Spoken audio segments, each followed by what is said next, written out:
העניינים אחים? אני רוצה לעשות סרטון קצר על החומר של סוויפט, שזה גם קלין וגם שיין, בעצם גם מנקה וגם נותן הגנה וברק.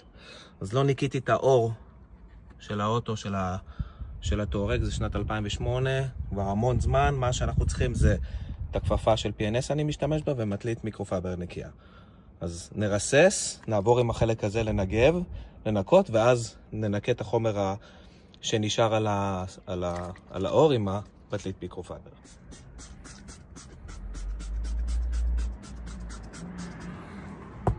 קח את הכפפה של המיקרו, זה בעצם כמו סיבים כאלו, ונתחיל לנגב.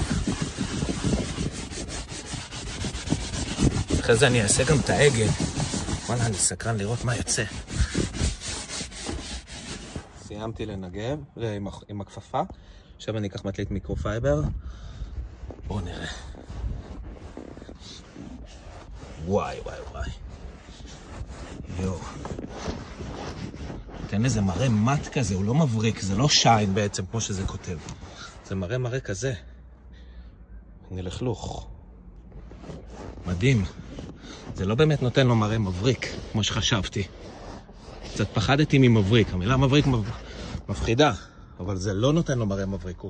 יש לו יותר תכונות של ניקיון דווקא, והוא משאיר עליו שכבת הגנה. מחדש ממש את האור. אני אנסה עכשיו את ההגה.